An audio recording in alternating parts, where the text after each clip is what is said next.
You'll embarrass us if you come out, my mom warned. She got real quiet when my wedding announcement hit the newspapers, and her friends started congratulating me's, not her. I'm Rachel, 30, female. And when my mom told me, you'll embarrass us if you come out, I actually believed her for a while. That's the worst part. I believed her. For context, my mom, Diane, 58, female, has always cared more about image than reality. She's the kind of woman who keeps her jewelry in a safe, but her empathy in storage. Perfect hair, perfect house, perfect Facebook posts about her blessed family. If you looked at her page, you'd think we were the kind of suburban dream where everyone smiles through Sunday brunch. What the pictures don't show is me at 16, crying in my room after she found my messages to another girl and called it a phase of shame. She didn't yell that time. That's how I knew it was serious. She just got really quiet and said, "You'll grow out of it if you want a normal life." I remember her saying normal like it was a finish line I'd failed to reach. I went along with her delusion for years, pretended, dated guys she approved of, smiled through Thanksgiving photos while she introduced me as her beautiful single daughter who's just too focused on work. Every time she said it, my stomach twisted.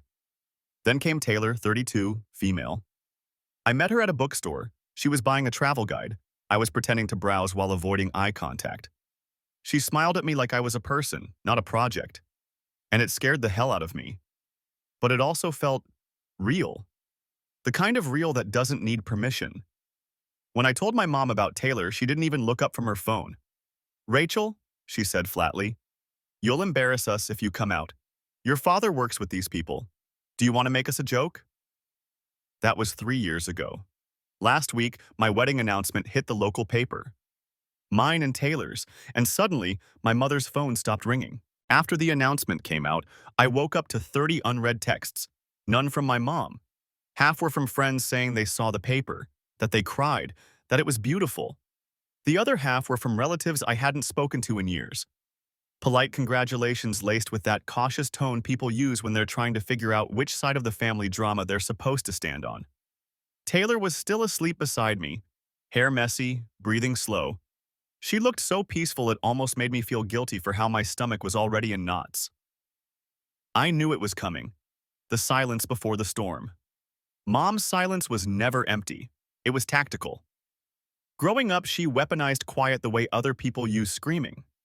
When she was disappointed, she didn't explode. She vanished. No eye contact, no good morning.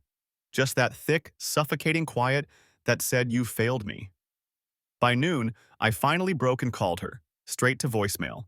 I texted, "Mom, did you see the paper?" She left me on read.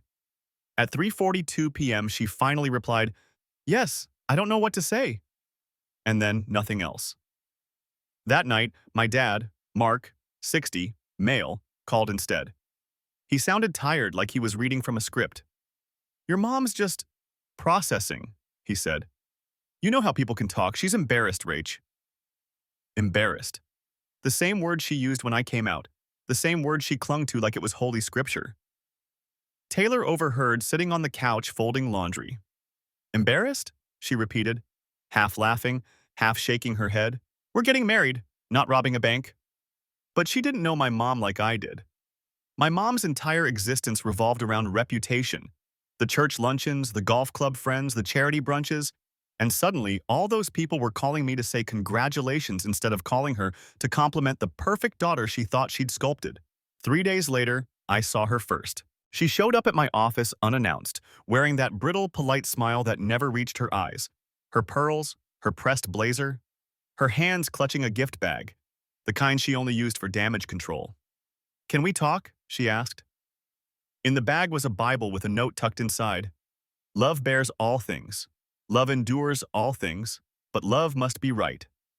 I just stood there, holding it like it was radioactive. She looked me straight in the eye and said, "Rachel, I raised you better than this." And for the first time in my life, I didn't flinch. The first sign that things were spiraling came 2 days after Mom's visit. Our wedding planner, Jenna, called me sounding confused. "Hey, Rachel," she said carefully. "I just wanted to confirm something before I make any changes." "Changes?" I asked. "Your mom called this morning, said you were reconsidering the guest list. She told me to uninvite certain people for your privacy." My jaw dropped. She said she was speaking on your behalf, Jenna continued. But she sounded pretty upset. I could actually feel the heat rising behind my eyes. She doesn't speak for me, I said, maybe too loudly. Do not take instructions from her again. When I hung up, I felt that familiar tightness in my chest, the kind that always followed her meddling. My mom had crossed from silent disapproval to open sabotage. Taylor was in the kitchen making coffee when I told her. She set the mug down, slow and deliberate. She's trying to control the narrative, she said. Classic PR move. Taylor used to work in communications before switching to photography. She knew spin when she saw it. She's embarrassed, I muttered. She's terrified, Taylor corrected softly. People are finally seeing you for who you are, not who she pretends you are. That night, I went on Facebook for the first time in months. Mom's profile picture, the one with her, Dad, and me from a family fundraiser, was gone, replaced by a quote graphic that said, "When the world loses its morals, good people must stand firm." And right below it, a post about losing touch with family values. Subtle. It had over 40 comments. Some from her church friends, the same ones who used to pinch my cheeks as a kid. So sorry you're going through this, Diane. Praying for strength. God has a plan. That night I didn't sleep. Taylor tried, but I could feel her restless beside me, half expecting another shoe to drop. The next morning it did. I walked outside to find our mailbox hanging open, the wedding invitations shredded and scattered across the front lawn. Someone had torn them apart, confetti style, and taped to the door, in neat block letters, was a note. You're making a mistake. Stop before it's too late. Taylor stared at it in disbelief. You think? I didn't answer. I didn't have to. Because my mom's perfume, that same overbearing vanilla lavender blend, lingered faintly on the paper. And that's when I realized she wasn't just embarrassed anymore. She was at war. I didn't confront her right away. I wanted to storm over there and ask her what kind of mother shreds her own daughter's wedding invitations. But anger like that never worked with Diane. She fed off it. She'd play victim so convincingly you'd start doubting your own sanity. So I waited. 3 days later, I got my chance. My cousin Ashley texted me that Mom was at a church luncheon, the kind of performative social event she lived for. I went, not to start a scene, just to look her in the eye and remind her that I wasn't 16 anymore. When I walked in, every head turned. The clinking of forks and polite laughter froze midair like someone had pressed pause. My mother was standing by the buffet table in pastel pink, surrounded by her little circle of suburban disciples. Rachel, she said, tight smile, that perfect Sunday school voice. You shouldn't be here. Neither should my wedding invitations, I said, just loud enough for the table to hear. Her face paled, then flushed crimson. Excuse me? You heard me, I said. If you had a problem with my marriage, you could have said it to my face. Instead, you vandalized my house and tried to cancel my wedding behind my back. There was an audible gasp from one of her friends. My mom's hand flew to her chest, the performance starting right on cue. I have no idea what you're talking about. That's ridiculous. You're clearly upset. Upset? I laughed bitterly. You taped a note to my door telling me to stop before it's too late. You made it clear you'd rather have no daughter than a gay one. A chair scraped. Someone stood up. I think it was her pastor. Maybe this isn't the time. No, I said, shaking. It's exactly the time. She's been pretending for years that she's proud of her family, when really she's just ashamed of me. Diane's composure cracked. You are not going to humiliate me in front of my friends, she hissed, voice trembling now. You've humiliated this family enough. I stared at her for a long moment, the mother who'd chosen image over love, lies over truth, and finally said, then maybe you should have raised a daughter you weren't ashamed to have. And I walked out. I didn't look back, but I could hear her voice behind me, high, panicked, begging someone to stop me, like she wasn't sure which mattered more, losing her reputation or losing control. That night, she left 7 voicemails, all different tones, sobbing, furious, apologetic, manipulative. I didn't answer any of them, but Taylor did listen to one. Rachel, my mom said through tears, you don't understand what you're doing. People are talking. You've made a fool of yourself. You've made a fool of us. Taylor met my eyes, her jaw set. We're not the fools here, she said. But if she keeps this up, she's going to find out what embarrassment really feels like. I didn't know what she meant at the time, but I was about to. Update. Wow, I didn't expect this to blow up. Hi everyone, it's Rachel again. First off, thank you. I've been sitting here with a glass of wine, scrolling through hundreds of comments from strangers who somehow get me better than my own mother ever has. Some of you made me laugh so hard I snorted. Whoever said, "Your mom sounds like if Pinterest had a persecution complex. You win?" Others made me cry in the best way. I didn't realize how much validation I needed until now. A few people asked if I was sure about the shredded invitations. Yes, I wish I weren't. But the handwriting on the note matched the loops in her Christmas cards, and the perfume sealed it. Vanilla lavender. Same scent she's worn since I was 8. Since the luncheon disaster, things have gotten weirdly public.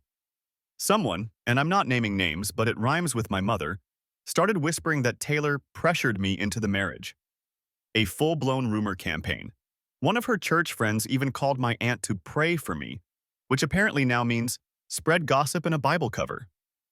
Taylor's furious, but she's calm in that scary way people get when they're planning something. She's a photographer, remember? She thinks in visuals. She told me, "If your mom wants a show, we'll give her one, just not the one she expects." Also, funny thing, the local paper that printed our engagement story reached out again.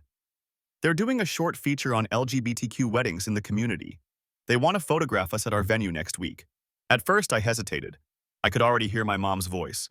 "You'll embarrass us, Rachel." But then I thought, maybe it's time she learned what embarrassment actually feels like when it's deserved. So yeah, we said yes to the interview. Taylor's planning something extra for the photo shoot. She won't tell me what, only that it'll make a statement. I'll admit, part of me is nervous. My mom thrives on control, and the idea of her losing it publicly? That's gasoline on an open flame. But the other part of me, the part that's tired of being scared, feels lighter than it has in years. Because for once, the story people are talking about isn't hers to spin, it's mine. And next week, when those pictures go live, she's going to realize it. The morning of the photo shoot, I woke up to sunlight pouring across our bed and the faint sound of Taylor humming in the kitchen. She was already dressed, white linen shirt, camera strap around her neck, calm, in that steady, confident way that always grounded me when I started to spiral. "You ready?" she asked. "I think so," she smiled. "You're about to be." The shoot was set in the same garden venue we'd booked for our wedding, a sprawling place filled with wildflowers, ivy-covered trellises, and one big fountain in the center. When we arrived, the photographer from the newspaper, a young guy named Milo, was already there, setting up his lights. Taylor whispered something to him, and he grinned. I didn't think much of it until I noticed what she'd unpacked. Not just outfits, but a printed banner folded neatly inside her camera bag. "What's that?" I asked. "You'll see," she said, eyes glinting. The shoot started soft. Hand-in-hand shots by the fountain, candid laughter, sunlight catching on Taylor's ring. For a moment, I forgot about my mom, about the drama, about everything but this small, perfect slice of normal. Then Taylor nodded to Milo, who adjusted his camera angle, and she motioned me over to help her unfurl the banner. It was white linen, hand-painted in bold black letters. "Love isn't an embarrassment." Right below it, in smaller script, Taylor had written, "To the parents who taught us shame, thank you for teaching us what love isn't." My breath caught. "Taylor," she just squeezed my hand. "You don't have to hide anymore." The photographer got his shots. Wide, sweeping frames with the banner fluttering in the wind behind us. The two of us standing side by side like we'd finally claimed something that had always been ours. When the article went live 2 days later, it was everywhere. Front page of the lifestyle section, shared by local LGBTQ groups. Even a few smaller news outlets picked it up online. The headline read, "Local couple turns family rejection into powerful message of pride." And there, right under it, was the photo. Us in front of that banner, laughing. The fallout was instant. My phone blew up. Dozens of messages. Some supportive, some not, but one name stood out. Mom. "How could you do this to us?" she texted. "Do you have any idea what people are saying about me?" I didn't respond. An hour later, she called, 8 times in a row, then my dad, then one of her church friends. By the end of the day, her Facebook was gone. Deleted. And that night, I got a single text from my dad. Your mother is beside herself, but for what it's worth, that picture was beautiful. For the first time in a long time, I felt something like peace. Not victory, not yet, but peace. Taylor curled up beside me on the couch that night, laptop open, reading the comments out loud. All these strangers saying our story gave them courage to come out or to stop apologizing for existing. It hit me then. The revenge wasn't about humiliating my mom. It was about reclaiming the narrative she'd stolen. Still, peace didn't last long. Because 2 days later, I woke up to find my car windshield smashed and a note shoved under the wiper that said, "You made your choice. Don't show your face at the church again." And I realized this wasn't just embarrassment anymore. It was hate. The windshield glass was everywhere, glittering like ice shards across the hood, the front seats, the pavement. Taylor came running out barefoot when she heard me yell. She froze at the sight of it, eyes darting to the note wedged under the wiper blade. When she read it, her jaw clenched. "You think it's her?" "I don't know," I said quietly. "But she's the only one who'd want me to stay away from that church." We filed a police report that morning. The officer was polite but not exactly reassuring. "No cameras on the street?" he asked, taking notes. "There's one on the neighbor's garage," Taylor said. "I'll ask if we can see the footage."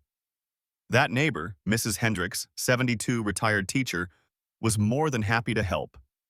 We sat on her couch drinking weak coffee while she scrolled through the security feed.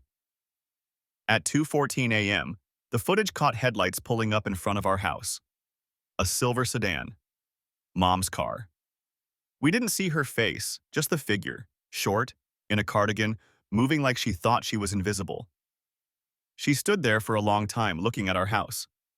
Then the sound, faint but distinct, the pop of glass. Taylor exhaled sharply, her hands trembling. She did this. She actually did this. I felt a strange, hollow calm wash over me. Not shock anymore, just clarity. When I called my dad later that day, his voice cracked before I even told him everything. "Rachel, she's unraveling," he said. "The church people have turned on her. They saw the article, and she thinks everyone's laughing at her. I've tried to calm her down, but she's not listening." "She destroyed my car, Dad," I said. "This isn't about embarrassment anymore. She's spiraling." He sighed. "Please, just don't retaliate. It'll make things worse." I hung up without promising anything. Because here's the thing about people like Diane, they don't stop when you play nice. They only stop when the mask finally breaks in public. That night, Taylor sat across from me at the kitchen table, her laptop open, light flickering across her face. "What if we stopped letting her hide behind her version of the story?" she said. "What if we told the truth, all of it?" "What do you mean?" "I mean, she's been playing victim to her friends. We could show them what she's actually done. The notes, the voicemail, the footage. Let her community see who she really is." I stared at her. "You want to expose her?" "I want her to stop," Taylor said. "And I don't think she will until she's forced to look at herself." It sounded extreme, vindictive even. But part of me, the part that was still that scared 16-year-old girl begging her mom to love her, wanted it, needed it. I didn't say yes that night, but I didn't say no either. The next morning, my mom's Facebook reappeared. Her profile picture was the same fundraiser photo she'd deleted. Only now her caption read, "Forgive those who hurt you, even when they try to destroy your family." And right below it was a post linking the newspaper article, our article, with the words, "This is what betrayal looks like." The comment section was a war zone. Half of her friends defended her. The other half defended me. It was public now, all of it, and that meant something inside me finally snapped into place. No more silence, no more being her secret shame. If she wanted a war, she just got one. Update 2. I didn't plan for this to blow up like this. Hey everyone, Rachel again. I honestly didn't think I'd be writing another update, but, well, things exploded faster than I could blink.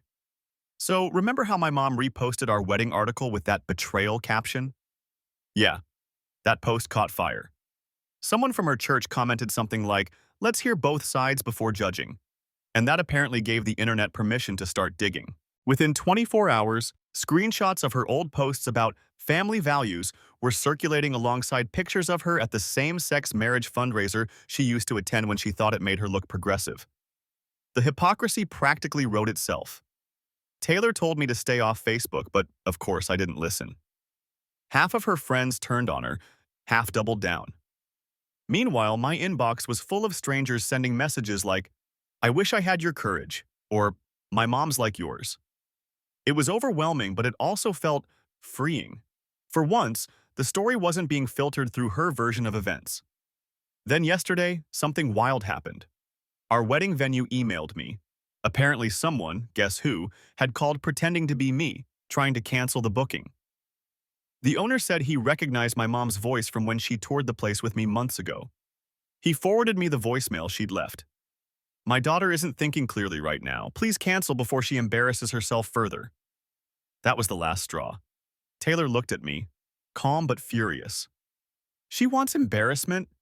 Let's give her honesty instead. So this morning, we uploaded a video to my public Instagram. 2 minutes, no edits, no music, just us sitting on the couch telling the truth. I didn't name my mom, didn't say anything hateful. I just said, sometimes love makes people uncomfortable. But if your love doesn't hurt anyone, you have nothing to be ashamed of. Don't let someone else's fear rewrite your story. Within hours, it had thousands of shares. Local news picked it up. Even a few parents from my mom's church commented things like, "We're proud of you, Rachel." And here's the twist I didn't expect. My dad called tonight. He said mom's been crying for 2 days straight, won't go outside, won't answer the phone. He asked if I'd consider talking to her. I told him I would, but only if she comes to me. No phone calls, no staged apologies, just her, in person, without the mask. Do I feel bad? A little. I never wanted to destroy her, just stop being destroyed by her. Taylor says this isn't revenge, it's closure. I think she's right. The sweetest kind of revenge isn't screaming louder, it's living loudly. Our wedding's still on. Smaller guest list now, mostly chosen family and people who actually show up. Dad said he might come alone. If he does, I'll save him a seat in the front row. And if she doesn't, well, for once, I won't be the one embarrassed. 3 days after the video went viral, she showed up. No warning, no text, just the crunch of tires on gravel and that familiar silver sedan in my driveway. I watched from the window as she sat there for a full minute, engine still running, gripping the steering wheel like it was the only thing keeping her upright. Taylor was in the kitchen, watching too. "You sure you're ready for this?" she asked. "I've been ready for 15 years, I said. Mom finally stepped out, sunglasses on even though it was cloudy, her hair perfectly set like she'd been preparing for a different kind of appearance, one she could still control. But the tremor in her hand when she closed the car door gave her away. When I opened the front door, we just stood there. "You look tired," she said softly, like small talk could rewind a war. "So do you," I replied. She glanced past me, noticed Taylor in the doorway, and immediately stiffened. "I came to speak with you, Rachel, alone." "No," Taylor said, folding her arms. "We're a package deal." For a second, I thought Mom would turn around and leave, but instead she walked in, slow, like she was walking into someone else's house, which I guess she was. The air was thick. You could almost hear the years between us. "I saw the video," she said finally. "Everyone's seen it. You've made quite a spectacle." I felt that old instinct flare up, the urge to apologize, to shrink, but I didn't. "It wasn't a spectacle," I said. "It was the truth." She looked at me then, really looked. Her eyes were red, her lipstick slightly smudged. "Do you have any idea what people are saying about me?" "Yeah," I said. "For once, they're saying the truth." Her jaw trembled. "You've ruined my reputation." "No, Mom," I said quietly. "You did that when you chose your reputation over me." There it was, the line that had been sitting in my throat for years. Something broke in her face then. Not rage this time, just exhaustion. She sank onto the couch like someone had deflated her. "I don't know how to fix this," she whispered. Taylor sat down beside me but didn't speak. She just held my hand under the table, grounding me. "You start," I said, "by not pretending it didn't happen, by owning what you did, by being honest, for once." She nodded slowly, eyes filling with tears she kept trying to blink away. I thought I was protecting you, she said. I was scared. People can be cruel. They still are, I said, but I'm not hiding from them anymore. The silence stretched out. For the first time, it wasn't sharp. It was tired, heavy. Finally, she looked up and said, Your father's coming to the wedding. I swallowed hard. And you? She hesitated. I don't know if I can face everyone. Then don't come for them, I said. Come for me. For a long time, she didn't answer. Then she stood, smoothed her coat, and said, You get that from me, you know. What? Your stubbornness. And she left. The door clicked shut. I stood there staring at the empty driveway, unsure if anything had really changed, or if it ever would. Taylor came up behind me, wrapping her arms around my shoulders. That wasn't closure, she said quietly. That was the start of it. And somehow, that felt true. Because forgiveness, I was starting to realize, isn't a moment. It's a process. And I was finally free to start mine. The morning of the wedding felt almost unreal.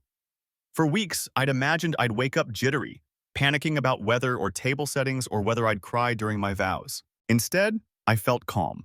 The kind of calm that comes when you've already survived the worst version of a day like this. The garden was glowing, late spring sunlight threading through the ivy, that same fountain from our photo shoot murmuring in the background.